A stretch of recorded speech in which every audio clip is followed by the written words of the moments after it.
Latin American leaders arrived in Chile to take part in the national commemorations for the 50th anniversary of the coup d'etat that ousted the late President Salvador Allende. The Venezuelan President Nicolás Maduro Moros continues his official visit to China as he meets authorities and institutions of the Asian giant. In Morocco, authorities continue the search and rescue operations after Friday's earthquake that killed about 2,500 people.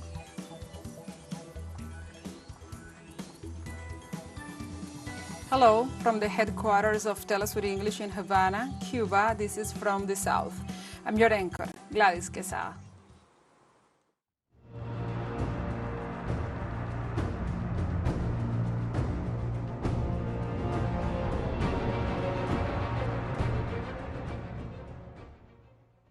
As Chile commemorates the 50th anniversary of the coup d'etat against Salvador Allende, several Latin American heads of state arrived at the La Moneda Palace to take part in the homage to the victims.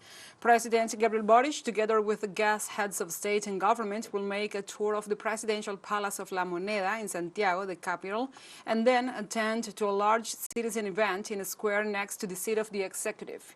Uruguay's former president José Mujica arrived with his wife, Lucia Topolansky, at La Moneda Palace in Santiago. Also attending the events are the President of Mexico, Andrés Manuel López Obrador, the President of Bolivia, Luis Arce Catacora, and the former President of Colombia, Juan Manuel Santos.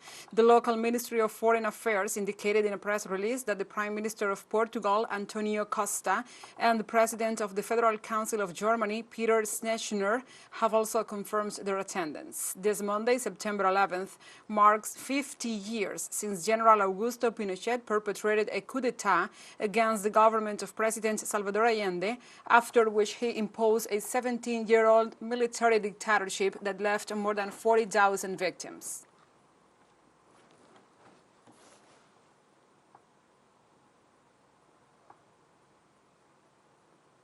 And almost 10,000 Chilean women dressed in black garments, representing their mourning, marched to demand justice and truth for the human rights violations perpetrated by the Pinochet dictatorship.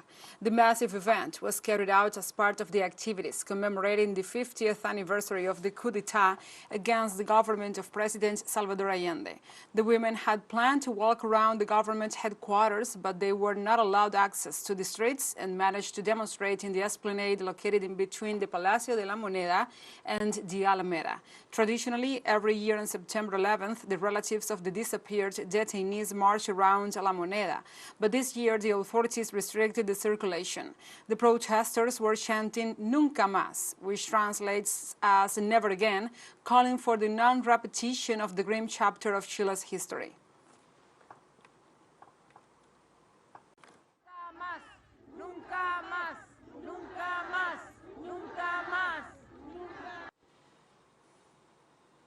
50 years after the coup d'etat against the democratic government of Salvador Allende in Chile, what remains in the collective memory is the grief for the thousands of victims of Pinochet's military dictatorship.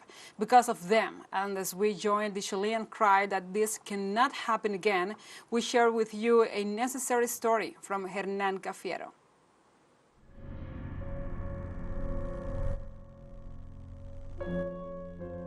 Querido Alfredo.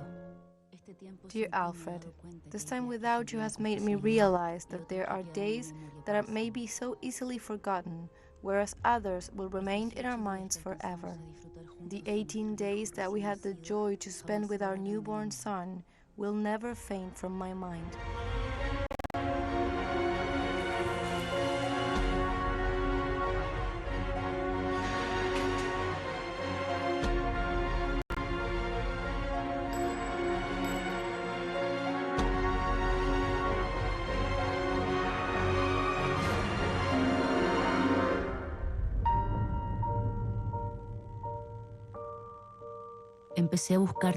Started searching for you the next day you did not return home.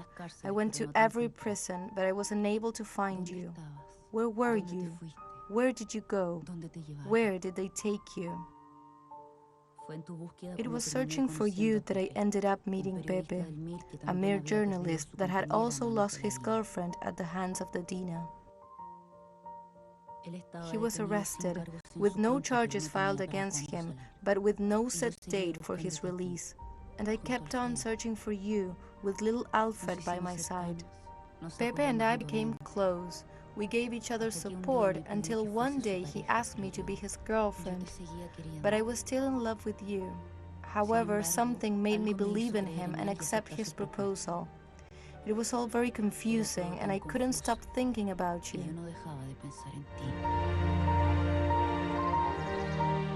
In November 1976, due to international pressure, Pinochet released Pepe and other political prisoners with no charges. For me, it was a terrible sensation. I was happy that Pepe was being released, but I also kept imagining that it was you. I dreamt of seeing your green jacket, your beautiful face.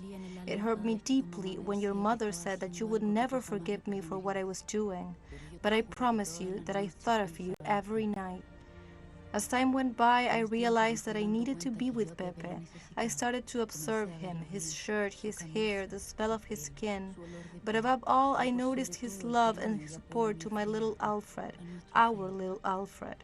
I also became a surrogate mother for his children, and I wanted that. I needed to know that Pepe was there for me, and he certainly was. He was always there. We stayed together for 10 years, and our bond grew so strong that every time he was late for even 5 minutes, I started imagining the worst. Until one day, my worst fears became a reality. Just a few days after he was detained, Pepe's body was found at a garbage dump site. There were 13 bullet holes in his head. Why was this happening again? Dear Alfred, it's been 26 years since I last saw you. But today I have some good news. Our little Alfred will soon be having his own little daughter. That means you're going to be a grandpa. So, as you can see, after all, they couldn't make you disappear.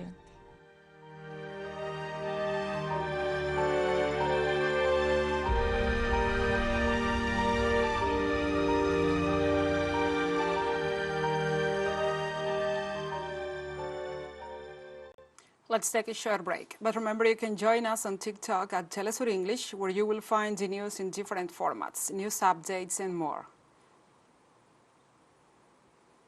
Other stories coming up. Stay with us.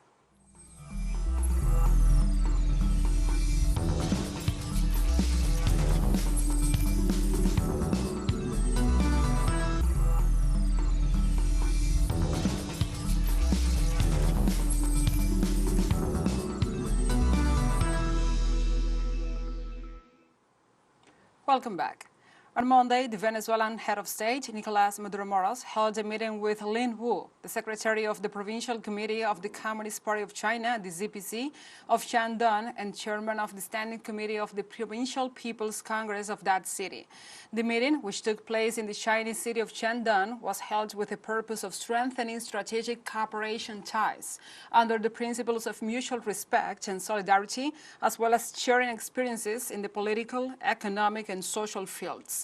Hu was accompanied by Lan Hu, the Chinese ambassador to Venezuela, Qiu Ziaoqi, special representative of the Chinese government for Latin American affairs, Zhang Haibo, the member of the Standing Committee and Secretary General of the Shandong Provincial Committee of the Communist Party of China of Shandong, among other authorities. Meanwhile, the Venezuelan official delegation was represented by Cilia Flores de Maduro, the first combatant and deputy to the National Assembly, Delcy Rodriguez, the executive vice president of the Republic, Gabriela Jimenez, the Vice President for Science, Technology and Innovation, and Gabriela Jimenez, the Vice President for the same minister.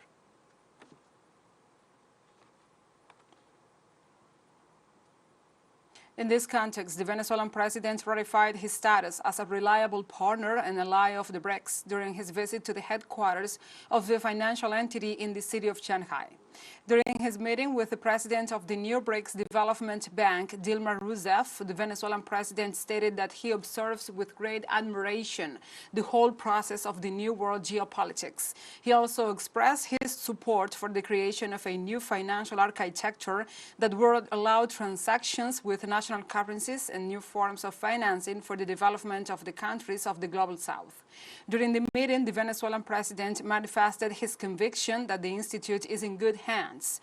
For her part, Rousseff made a special recognition to Nicolás Maduro for standing firm in defense of his country in spite of the adversities.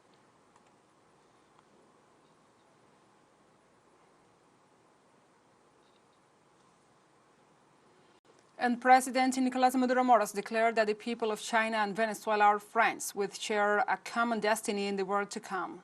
During an exclusive interview with the Chinese agency Xinhua, Maduro stressed that there is a model relationship between Beijing and Caracas. Furthermore, he affirmed that the Asian giant has inaugurated a new era of the emergence of non-colonialist superpowers.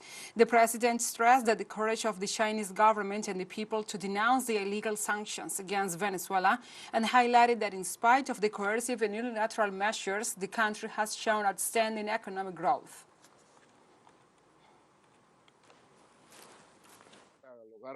We could call the extended BRICS group the great engine for the acceleration of the birth process of a new world, a world of cooperation where the Global South has the leading voice, a world without hegemonism, a world without colonialism, a world without imperialism. President Vladimir Putin's United Russia Party celebrated its victory in the regional and local elections held in the Russian Federation on Monday. According to data provided by the local election commissions, the party of the Russian president won the elections at the general level in the country, including the acceding territories or the annexed territories of Lugansk, Donetsk, Zaporizhia, Kherson, where, according to the chairwoman of the Regional Election Commission, Marina Zakharova, it obtained more than 74% of the votes. According to the calculations of the capital's Public Election Observation Office, Sergei Sobyanin of United Russia emerged as the winner to become the mayor of Moscow, after obtaining 77% of the votes after 91.3% of the ballots were counted.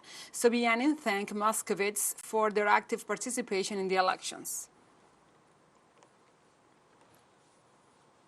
In this context, the Belarusian President Alexander Lukashenko congratulated his Russian counterpart Vladimir Putin on the successful holding of the local and regional elections. According to the Belarusian leader, the victory of the representatives of the United Russia political party shows large support for the country's course of sovereign development and consolidation of society.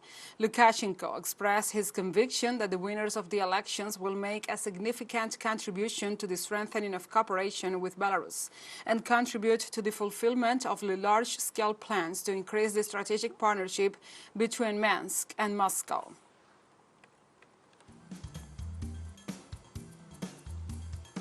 TeleSUR English launches its own videos on demand site for you to go and revisit our interviews, the top stories, the special broadcastings, and more. Just go to the top left corner in our website homepage and click on the video option to access our VOD platform.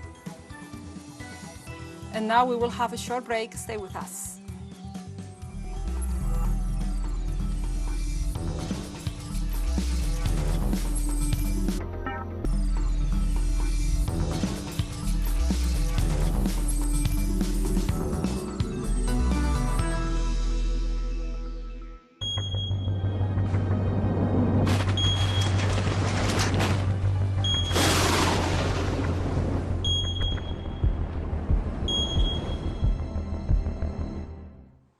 Welcome back.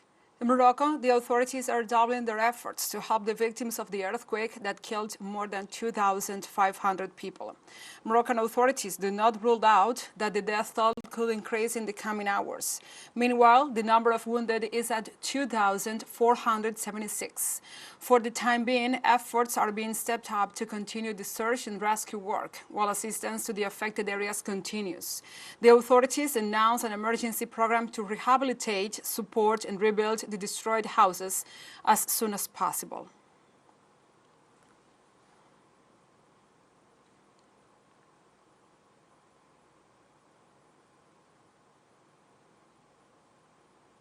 And as we have been reported, Chile commemorates the 50th anniversary of the coup d'etat that ousted the president Salvador Allende. Now we go live with our correspondent Alejandro Kirk, who brings us more details. Be welcome, Alejandro. How are you? I'm fine, thank you. Greetings.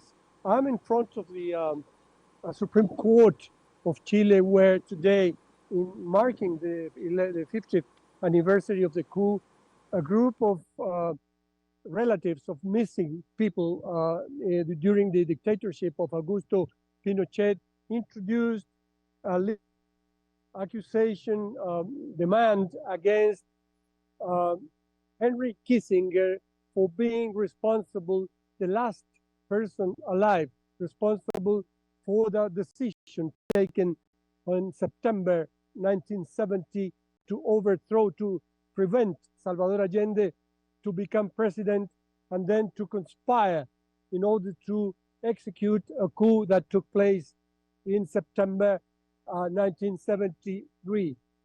This is a special occasion also because here with us was Pablo Sepúlveda Allende, the grandson of President Allende, supporting this accusation, which is based on documents recently declassified by the State Department.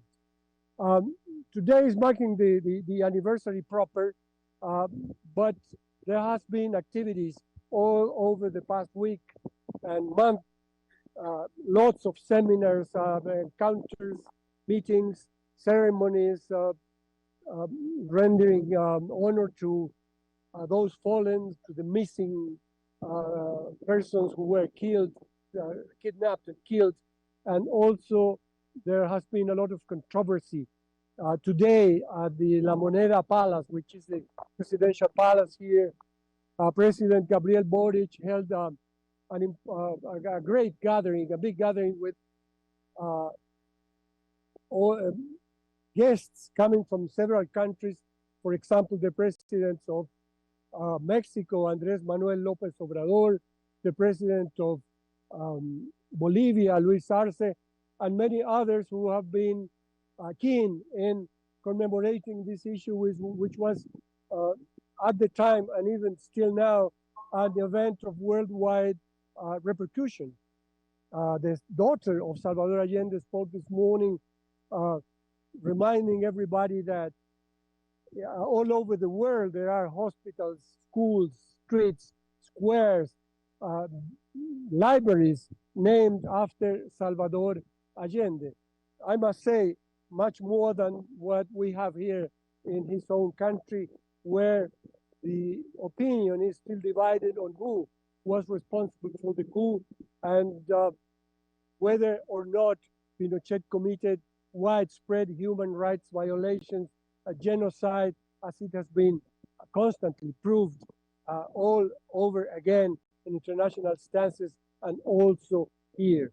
But people are still looking for justice.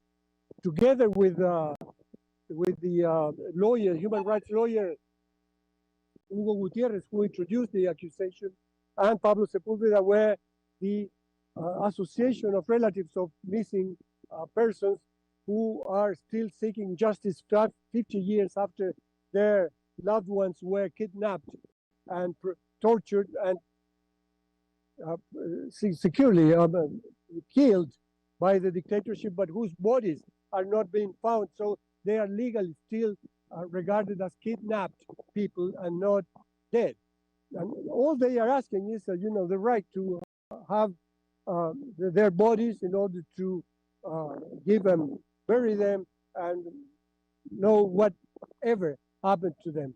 And the accusation also, we spoke with Pablo Sepúlveda and Gutierrez, it's also against the army and the armed forces who are the responsible for these human rights violations, who have the information and never have released nor helped in finding out the truth. So these commemorations are marred in somehow because of the lack of information, the lack of justice, and these people are still suffering the enormous tragedy of having someone kidnapped and missing for 50 years. The Minister of Defense, who is also a granddaughter of Salvador Allende, and President Boric have said recently in interviews that they believe that the armed forces already have given all the information they have, and they are constitutional bodies that respect democracy and human rights. But there are many doubts about that. And also, on the other hand, the extreme right and the right wing of the entire political spectrum here are denying the coup, are denying the inconstitutionality of that coup and the violation, the genocide that took place. So the country is deeply divided. I must add that according to polls, 1 in 4 Chileans believe that the responsible for the coup was the government of Salvador Allende and the coalition Unidad Popular. But in the memory of the people, the Chilean people, is still alive not only the figure of Salvador Allende, but also the improvements to the economy, to their lives, that they experimented in the short 3 years in which Allende held the head of state, and where he was overthrown by orders from the United States. Yeah, we thank this report from Chile, from our collaborator and our correspondent Alejandro Kirk. Alejandro, we know this is a very difficult day for Chile and for Latin America, and also we want to thank you extra for this report, and we hope you can join us in other commissions. I'm looking forward to that. Thank you. We will receive you. And now, in this way, we have come to the end of this news brief. But remember, you can find this and many other stories on our website at telesurenglish.net. And also, you can join us if you want to on social media. We are on Facebook, X, Instagram, Telegram, and TikTok. For TeleSUR English, I'm your anchor, Gladys Quesada. Thank you for watching.